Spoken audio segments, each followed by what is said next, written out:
Hello friends, myself Amit Patel, BAS officer from 60 to 62nd batch. Last series में मैंने PT की questions को discuss किया था। अब आने वाले कुछ वीडियोज में मैं मेंस की स्ट्रेटजीज के बारे में सबसे पहले मैं जीएस जनरल स्टडीज की स्ट्रेटजी डिस्कस करूंगा और उसके बाद के वीडियोज में मैं ज्योग्राफी ऑप्शनल के बारे में चार कैटेगरी में मैं लोगों को बांटूंगा जो एग्जाम में अपीयर हुए होंगे। पहली कैटेगरी के लोग जो कि बिल्कुल जिनका कि जैसे मान लेता हूँ कि 100+ जिसका आ रहा है, मैं 100+ मान के चल रहा हूँ एज पर जनरल कैटेगरी, और आप अपनी कैटेगरी के में उसको अपनी कैटेगरी के हिसाब से आप रेशनलाइज कर लीजिएगा। मैं अगर मान के चल रहा हूँ कि कट ऑफ अगर 100 रह रहा है तो 100+ अगर जो जिनका आ रहा है पीटी में तो मेरे हिसाब से वो सेफ साइड में है। तो 100+ अगर आपका आ रहा है तो आप बिना कुछ सोचे समझे आप मेंस की तैयारी में लग जाइए, आप बिल्कुल भी समय वेस्ट मत करिए। जिनका 90 to 100 है तो इसमें है कि उनका हो भी सकता है, नहीं भी हो सकता है। हो सकता है कि आप लोग टाइम वेस्ट कर रहे हों ये डिस्कस करने में कि मेरा होगा कि नहीं होगा। मैं आप लोगों से अनुरोध करूंगा कि टाइम वेस्ट मत करिए, आप लोग बिल्कुल तैयारी में लग जाइए, क्योंकि आप अगर नहीं भी होगा आपका तो बिल्कुल आप मार्जिन पे रहिएगा। और पीटी की तैयारी आपकी अच्छी हो चुकी है, थोड़ी बहुत कुछ क्वेश्चन आपके गलत हुए होंगे तो आप अगली बार देख लीजिएगा, लेकिन मेंस की तैयारी आप शुरू कर दीजिए, जो कि आपको अगर अगली बार भी मेंस देना पड़े तो आपके लिए काम आए। और मैं आपको यही अपेक्षा करूंगा कि आपका इसी बार हो जाए। जिन लोगों का 80 to 90 आ रहा है, मैं फिर से बोलूंगा, मैं as per highest cut off के रेफरेंस में बात कर रहा हूं। अगर आपका 80 to 90 आ रहा है फिर भी आप मेंस की तैयारी करिए, बट पीटी के क्वेश्चंस को एनालाइज कर लीजिए कि आप किस एरिया में आप लैग कर रहे थे। क्योंकि अगर मान लीजिए कि मेरा हिस्ट्री में मेरे ज़्यादा गलत हो गए तो मुझे पता है कि मुझे हिस्ट्री में मेहनत करना है, बाकी चीज़ों में मैंने ठीक ठाक परफॉर्म किया, तो मुझे अभी भी मुझे मेंस की तैयारी करनी है। बट मुझे ये बात याद रखना है कि मेरी हिस्ट्री में मेरे ज़्यादा क्वेश्चन गलत हुए थे पीटी में। अगर मैं अगली बार पीटी दूंगा तो मुझे हिस्ट्री में थोड़ा और ध्यान देना है और अच्छे से तैयार करके जाना है। लेकिन अगर मेरे 80 से भी नीचे बन रहे हैं, जो कि मुझे लगता है अगर 80 से भी नीचे बन रहे हैं अगर आपके, तो आपकी तैयारी में, आपकी पीटी की तैयारी में कुछ प्रॉब्लम है। फिर उसके लिए मैं आपको गाइड करना चाहूंगा कि आप पीटी और मेंस की साथ साथ कॉम्प्रिहेंसिवली तैयारी करें। जैसे कि एक नया कैंडिडेट जब आता है तैयारी करने, तो जैसे वो तैयारी करता है आप उस तरह से तैयारी करिए। आपके कुछ एरियाज हो सकते हैं कि स्ट्रांग हो तो उसको आप उस पर थोड़ा कम ध्यान दीजिए, बाकी चीज़ों पे आप, मैं यही बोलूंगा कि आप लोग मेंस की तैयारी आप लोग शुरू कर दीजिए, चाहे आप किसी भी स्टेज में हो। ठीक है, इसके अलावा कुछ लोगों का क्वेश्चन था कि which is the best coaching for GS. देखिए, मुझे नहीं लगता है कि कोचिंग बहुत ज़्यादा ज़रूरी है जीएस के लिए खासकर। मैंने भी बीपीएससी मेंस के जीएस के लिए मैंने कोई कोचिंग नहीं ज्वाइन किया था। मैंने दिल्ली के आस्था के नोट्स मैंने लिए थे, और क्योंकि काफ़ी अच्छा था, पटना में भी आपको आस्था आईएएस के नोट्स आपको मिल जाएंगे। फिर भी अगर आपको कोचिंग ज्वाइन करना है तो आप फिर भी आपको जहाँ जो अच्छा लगे आप ज्वाइन कर सकते हैं। तो मेरे हिसाब से ऑनलाइन ज्वाइन करना अच्छा ऑप्शन है, कंपैरिजन की आप ऑफलाइन जो है जाके आप ज्वाइन करें। तीसरा क्वेश्चन है कि क्या सेल्फ स्टडी से भी हम जीएस की तैयारी कर सकते हैं? तो बिल्कुल कर सकते हैं। तो सेल्फ स्टडी से भी आप इजीली कर सकते हैं। उसके अलावा मैं एक और चीज़ देख रहा हूँ अभी, सोशल मीडिया पे बहुत सारी चीज़ें जो हैं, जैसे मैं कुछ आप लोगों के सवाल पढ़ रहे थे कि 92 आ रहा है, जनरल से हूँ, मुझे क्या करना चाहिए। ऑब्वियस ये सब फालतू चीज़ें हैं, आपको पढ़ना चाहिए। कई बार मैं देखता हूँ कि ये पोस्ट लिख देते हैं और सोशल मीडिया पे उसके नीचे बहुत सारे कमेंट, आपके 24 घंटे में देखता हूँ कि उसमें आपने कोई कुछ बोला, आप उसके ऊपर अपना टाइम वेस्ट कर रहे हैं। तो इस तरह की चीज़ों पे अपना टाइम वेस्ट बिल्कुल भी मत करिए। कुछ लोगों का क्वेश्चन था कि क्या इस बार एग्जाम कैंसिल होगा? तो मुझे तो नहीं लगता है कैंसिल होगा, इसलिए आप लोग तैयारी अपनी जारी रखिए, आप लोग अपने मूड को डाइवर्ट मत करिए। अब मैं आता हूँ मेन मुद्दे पे। देखिए, बीपीएससी की तैयारी को, अपने तैयारी के टाइम में मैंने 666 मैंने अपना एक प्रोग्राम बनाया था। जैसे कि 6 पॉइंट्स मैंने पीटी के लिए बनाया था, 6 पॉइंट्स मैंने 6 पिलर मैंने मेंस के लिए बनाया था, और 6 पिलर्स मैंने इंटरव्यू के लिए बनाया था। तो यहाँ पे मैं अभी मेंस की चर्चा करूंगा, आगे चल के आगे के वीडियोज में मैं पीटी की भी चर्चा करूंगा और इंटरव्यू की भी चर्चा करूंगा। सबसे पहले मैं मेंस के 6 पिलर्स की बात कर रहा हूँ। मेंस के 6 पिलर्स हैं, जैसे कि सिलेबस जीएस के जो 6 पॉइंट्स हैं, जैसे कि आपको पेपर 1 में आपका हिस्ट्री, सेकेंड पिलर हो गया आपका करंट, थर्ड पिलर आपका हो गया क्वांट। उसी तरह से सेकेंड जीएस पेपर 2 में आपके 3 पिलर्स हैं। उसमें जो है फर्स्ट पिलर आपका है पॉलिटी, सेकेंड पिलर है economy and geography and third pillar आपका है साइंस एंड टेक। तो टोटल मिला के 6 पिलर्स हैं जीएस मेंस के। तो इसमें मैं 2-3 चीजें आपको बताना चाहूंगा। वैसे ये चीजें जो है किसी भी एग्जाम के लिए ये लागू होता है। आप लोग सिलेबस और क्वेश्चन पेपर ये बिल्कुल अपने हाथ में रखिए। आप कहीं भी जहां पढ़ने बैठते हैं या फिर अगर आप वर्किंग हैं, अगर ट्रैवल भी करते हैं, तो मोबाइल में 2 चीज जरूर रखिए, मेंस का, जीएस मेंस का क्वेश्चन बैंक और सिलेबस, ताकि कभी भी आप उसको देखते रहें।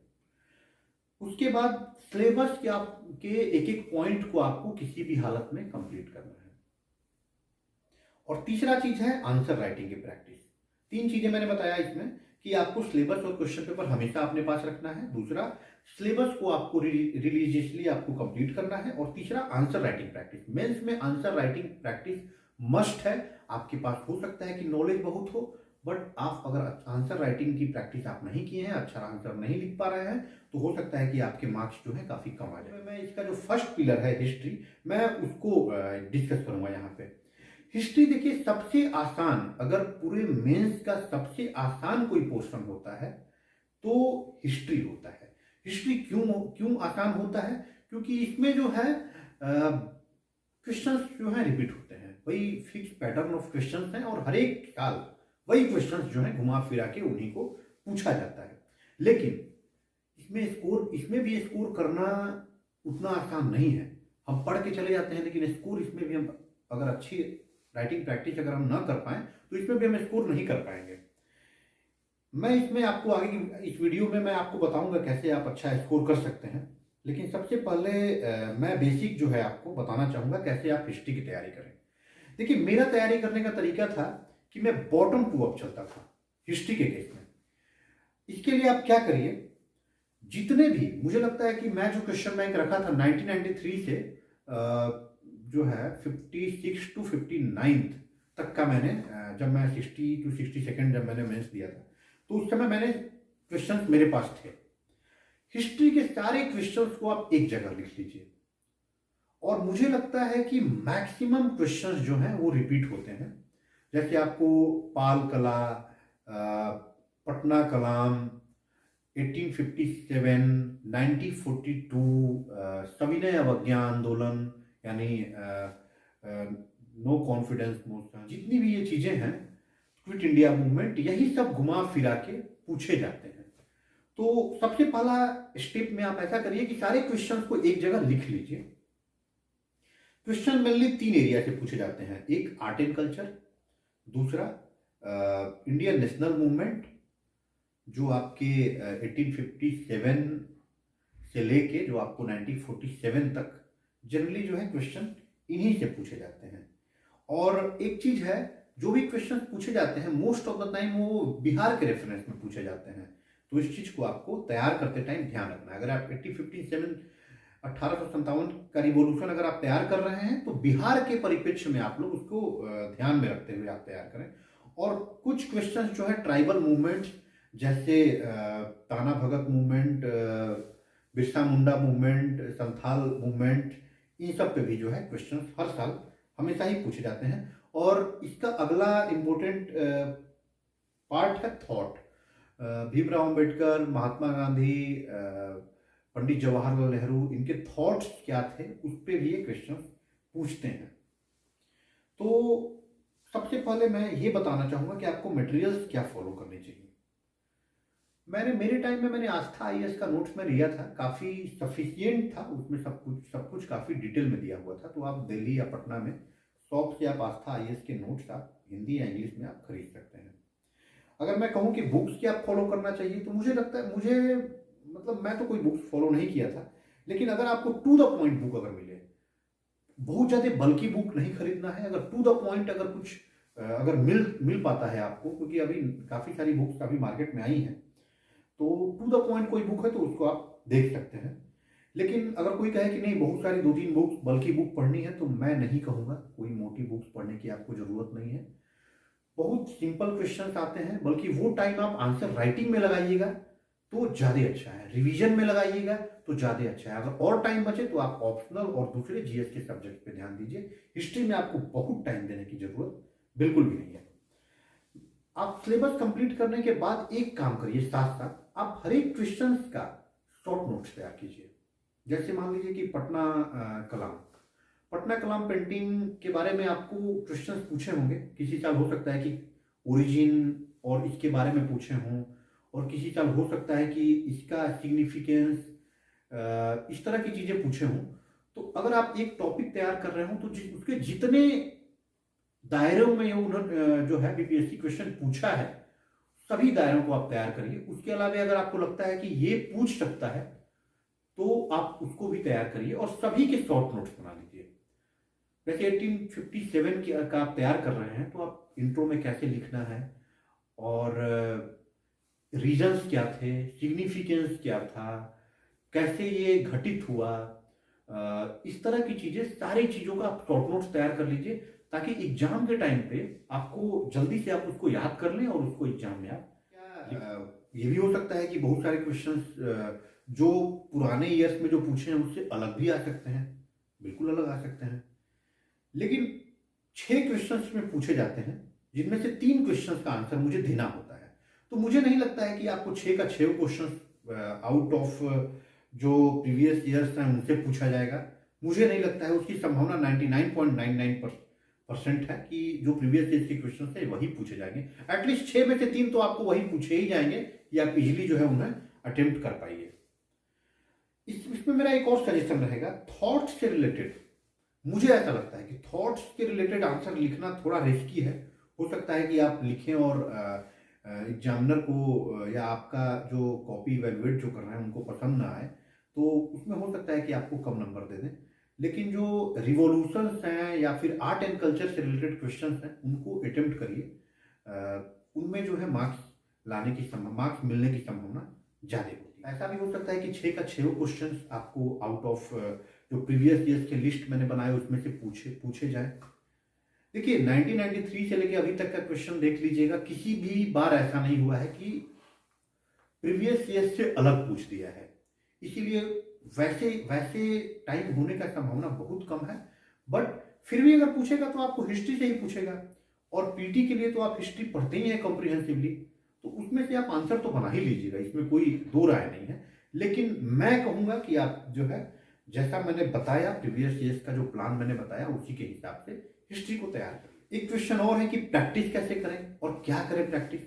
मेरे हिसाब से आप ज़्यादा इधर उधर मत दौड़ें। आप प्रीवियस ईयर्स में जो क्वेश्चन पूछे हैं उन्हीं को प्रैक्टिस करें, उन्हीं को बार बार प्रैक्टिस करें। अपने फ्रेंड्स से उसका रिव्यू करवाएं, अगर आप कोचिंग में पढ़ रहे हैं तो अपने टीचर से उसका रिव्यू करवाएं, तो ये ज़्यादा सही रहेगा। कहीं इधर उधर के क्वेश्चंस को प्रैक्टिस ना करें। अगर टेस्ट सीरीज ज्वाइन किए हैं तो टेस्ट सीरीज दें, बट ज़्यादा इधर उधर के क्वेश्चंस को प्रैक्टिस करने की जरूरत नहीं। अब मैं आंसर राइटिंग फॉर्मेट के बारे में बताना चाहूँगा। वैसे मैं डिटेल में आंसर राइटिंग का वीडियो बनाऊंगा, भले मैं मेंस का पूरा स्ट्रैटेजी बताने के बाद आपको आगे नेक्स्ट वीडियोज में आंसर राइटिंग के फॉर्मेट को भी काफ़ी डिटेल में डिस्कस करूँगा, और कैसे आपको मार्क्स ज़्यादा लाने हैं, क्या स्टेप्स आपको फॉलो करने हैं, मैं काफ़ी क्लियरली बताऊँगा, और उससे आपको बहुत फायदा। आपको कैसे लिखना है कि बेसिक जो इसका फॉर्मेट होता है, पहले इंट्रो लिखना है, बॉडी लिखना है, फिर कंक्लूजन लिखना है। इंट्रो में क्या लिखना है, अगर कोई भी क्वेश्चन पूछा है, मान लीजिए कि 1942 revolution in context of Bihar पूछा है, तो इंट्रो में आप 1942 के बारे में एटलीस्ट आप हाफ टू 75% ऑफ पेज आप इंट्रो लिख सकते हैं। ज़्यादा से ज़्यादा एक पेज लिख सकते हैं, एक पेज से ज़्यादा आपको इंट्रो नहीं लिखना है। और तो अगर 1942 revolution with context of Bihar पूछा है तो 1942 रिवॉल्यूशन के बारे में, मतलब क्या टाइम था, क्या रीजन्स थे, बेसिक उसको आप ब्रीफ में इंट्रो में आप लिखिए। बॉडी में आपको क्वेश्चंस के डिमांड को डिस्कस करना है। सबसे महत्वपूर्ण बात जो होती है आंसर लिखने की, वो क्वेश्चंस को समझना है। क्वेश्चन में क्या क्या जो एग्जामिनर है, जो क्या क्या डिमांड हमसे कर रहा है, तो उन सारे डिमांड्स को आप पढ़िए और जिस जिस पे जितना वेटेज देना है उतना वेटेज का आंसर आप हर एक पार्ट के बारे में लिखिए। जैसे मैं आपको एक एग्जांपल से समझाना चाहूँगा। कई बार क्या होता है कि 1942 revolution with context of Bihar पूछ देता है, लेकिन हम क्या करते हैं उसका आंसर लिखने में कि 1942 रिवॉल्यूशन के बारे में ही हमने लिखने में हम 2-2.5 पेज लगा दिए। एवरेज 4.5 पेज जो है लिखना होता है। मैं कहूँगा कि आप 4 पेज ही सीमित रखें, क्योंकि 4 पेज अगर आप ध्यान में रखिएगा तो आपका 4.5 पेज हो ही जाएगा। तो बहुत ही ब्रीफ में आपको लिखना है, क्या पूछना चाह रहा है, मेन उसका पॉइंट ऑफ डिस्कशन क्या आपसे चाह रहा है, आप उसको आप ध्यान में रख के आंसर लिखिए, ना कि अगर आपको पता है तो आप पूरा वही लिखना शुरू कर दिए। तो इसीलिए सबसे पहले आप क्वेश्चन के डिमांड को आप समझिए और बॉडी में उस डिमांड के आधार पे सब पार्ट बनाइए। जैसे मान लीजिए कि आपने एक पेज में आपने इंट्रो लिख दिया, 1942 रिवॉल्यूशन के बारे में आपने जो है बेसिक आपने एक पेज में लिख दिया, और लास्ट के हाफ पेज में आपको लगभग कंक्लूजन लिखना है। तो 1.5 पेज तो आपका चला गया, अब 3 पेज आपके पास है। हो सकता है कि 1942 रिवॉल्यूशन बिहार में कैसे शुरू हुआ ये पूछा हो, या बिहार में इसका प्रोग्रेस कैसे हुआ। तो प्रोग्रेस हुआ तो क्या क्या पार्ट्स इसमें बन सकते हैं, उन बॉडी के 3 पेज में आपको वो चीजें लिखनी है। अगर हो सकता है कि आपको ये हो कि एक ही पार्ट पूछा हो कि कैसे प्रोग्रेस हुआ बिहार में, तो उसमें भी आपको अपने दिमाग से सोच के उसको पार्ट्स में डिवाइड करना है कि हो सकता है कि शुरू के कुछ दिनों में आंदोलन ऐसे ऐसे यहाँ यहाँ चला, फिर उसके बाद आपने आगे चल के आंदोलन ऐसे ऐसे हुआ, जयप्रकाश नारायण जी जो थे वो नेपाल चले गए, इस तरह की चीज़ें जो हैं, या फिर क्या क्या चीज़ें घटनाएं घटित हुई। तो एक टाइम फ्रेम में अच्छे से आप उसको कंटेंट को आप 3 पेज में आप मैनेज करिए। तो और उसके साथ साथ जब आप बॉडी लिख रहे हैं तो ये नहीं कि बस एक लाइन में लिखे, एक शुरू में स्टार्ट किया और उसको बिल्कुल 3 पेज पे लायक खत्म करिए, नहीं। आप क्वेश्चंस के अगर 2-3 पार्ट हैं तो हर एक पार्ट को हेडिंग डाल के उसके नीचे अंडरलाइन करते हुए उसको लिखिए, ताकि जो एग्जामिनर हो उसको इजीली समझ में आ जाए कि आप किस पार्ट को आप एड्रेस करने जा रहे हो और आपने सारे पार्ट्स एड्रेस किए हैं कि नहीं किए हैं। ऐसे भी अगर आपको ये लगता हो कि बॉडी में आपको एक ही पार्ट पूछा है, उसको भी आप 2-3 पार्ट में लिख के आंसर दीजिएगा तो अच्छा लगेगा, क्योंकि थोड़ा इंटरेस्ट, अगर पार्ट पार्ट में आप लिखे हैं, डिफरेंट पैराग्राफ्स में लिखे हैं, तो थोड़ा इवेल्युएट करने में या देखने में भी अच्छा लगता है। इसीलिए आप जो है बॉडी को डिफरेंट पार्ट्स में लिखिए। अब एक सवाल और हो गया कि हिस्ट्री के क्वेश्चंस में क्या कंक्लूजन लिखें। तो मेरा एक मानना है, देखिए हिस्ट्री का क्वेश्चन है तो आप भी वही लिखिएगा जो आपके बगल वाला लिखेगा। अगर आप दोनों सीरियस एस्पिरेंट हैं तो दोनों लोग वही चीजें लिखिएगा, लेकिन आप बगल वाले के आंसर से कैसे थोड़ा डिफरेंट आप आंसर लिख सकते हैं। जैसे कि मैं कंक्लूजन में कैसे लिखता था, जैसे पाल कला पे आया है क्वेश्चन, या पटना कला पे क्वेश्चन आया है, तो मैं थोड़ा कंक्लूजन फ्यूचरिस्टिक लिखता था कि इस तरह की जो कला है, आर्ट है, उसको अभी भी जो है उसको प्रमोट किया जा सकता है, और प्रमोट करने से रोजगार के काफ़ी अवसर उत्पन्न हो सकते हैं और बिहार से माइग्रेशन को रोका जा सकता है। इस तरह से 2-3 लाइन में अगर लिख दीजिएगा ना, तो ये आंसर आपने भले ही बोल बच्चन किया हो, लेकिन ये चीज़ें जो हैं थोड़ी अलग होंगी उनसे, और हो सकता है कि आप इससे जो है अच्छा आपको मार्क्स आपको मिल सकता है। तो इसीलिए कंक्लूजन आप 2-3 लाइन 4 लाइन में आप फ्यूचरिस्टिक, पॉजिटिव, ऑप्टिमिस्टिक आप कंक्लूजन लिख सकते हैं हिस्ट्री में भी, जो कि आपके आंसर को दूसरे आंसर से डिस्टिंग्विश करेगा। तो जैसा कि मैंने बता ही दिया कि 4.5 पेज जो है अलॉट होता है एक क्वेश्चन पे, आप 4 पेज में ही लिखने का कोशिश करिए। तो ये मैंने बता ही दिया। बाकी एक चीज़ और मैं, जो कि मैं बाद में भी चर्चा करूंगा, हिस्ट्री को कब अटेम्प्ट करना चाहिए। जब आप एग्जाम दे रहे हैं तो एग्जाम फर्स्ट पेपर में 3 पार्ट होते हैं, क्वांट और करंट अफेयर्स और हिस्ट्री। तो मेरा मानना है कि हिस्ट्री को आप क्वांट के जस्ट बाद करिए, सबसे पहले क्वांट करिए और क्वांट के जस्ट बाद आप इसको हिस्ट्री को करिए। और हिस्ट्री को लिखने में ज़्यादा टाइम मत लीजिए, क्योंकि आपका ऑलरेडी रिपीटेड क्वेश्चंस आते हैं, क्वेश्चंस आप बिल्कुल मगअप करके गए होंगे आंसर सुन के, और आप जो है ज़्यादा टाइम लिए बगैर 3 क्वेश्चंस को लिखने में आपको 45 मिनट टू 1 आवर से ज़्यादा आप मत लीजिए, और इतने में हो जाता है ये। ठीक है। और thank you so much. Next video में मैं आपको मेंस जीएस के स्ट्रैटेजी के दूसरे पिलर पे के बारे में मैं चर्चा करूंगा। Thank you so much.